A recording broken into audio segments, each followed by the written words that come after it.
Alright, so today I want to make a story about this video. Now, basically, as the story goes, Patrick Moore, who's the former Greenpeace founder, who is one of the most prominent climate skeptics out there, was scheduled to be a keynote speaker at a conference in Regina, and they canceled it. Now we can I haven't seen the exact reason, but I would bet money that it is because a lot of backlash would be coming based off the fact that he's a climate skeptic and therefore, the enemy of the people, or the worst of the worst according to these people. So like I say, I would like. There's no other reason. Like if there wasn't any backlash, why would you get rid of him? Like it makes no sense. So the point I wanted to make with this video, I mean, is more than one thing, but the main thing is that in society, to advance in any aspect of society, we have to be able to have open and honest discussions about important issues. And the problem when it comes to this issue is we can't do that because anybody who's the least bit skeptical is cast off as this crazy person, even if they have evidence on their side. And like I say, there's no shortage of evidence against the idea of man-made climate change. There's no shortage of evidence. Like I say too, guys like Tony Heller on YouTube is probably one of the best guys out there I know of, that debunking all this climate change BS. Patrick Moore is good. Those are just two guys off the top of my head. But anyway, and the science, people say, the scientists agree. Well, number one, that's not true. That's not true. That was a very, very cherry-picked study. And number two, even if the overwhelming do agree, it doesn't matter because they're paid based off agreeing with climate change, because if climate change was no longer this big issue, they would be out of a job. And it's a very cushy job for these climate scientists. So that's something that the left will continuously accuse climate skeptics of being paid off by big oil, even though it's very rarely true, very rarely true. And I've yet to see an example of a prominent climate skeptic who's been paid off. But yet, every single climate scientist is paid based off the fact that they go along with the current climate change agenda. So that's why whenever I point out about a lot of these leftist issues is that they tend to project their experiences onto the other side, and that it's really the climate change believers, alarmists, whatever you want to call it, that are the ones that are paid off. And because of that, they project that onto the other side. Oh, you guys are just paid off. Um, when it comes to the healthcare thing, they always say, "Oh, you want the poor people to not get healthcare," even though their solution is a socialist system, which is absolutely brutal system.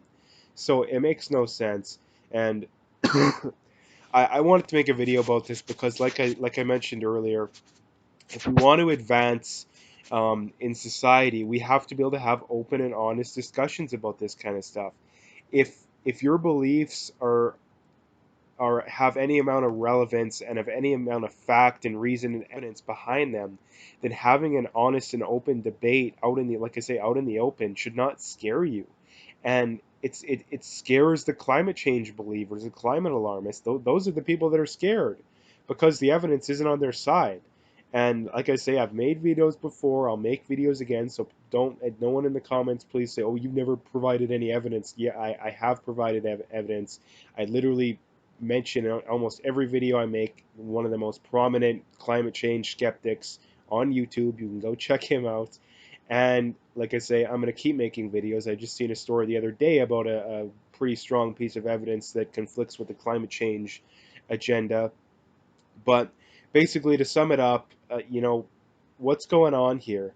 Um, yeah, I mean, I just noticed this comment basically from Keystone Reality Corp. So in other words, City of Regina doesn't want to hear from any other perspective. Question: do oil companies and oil refineries still have to pay our property taxes?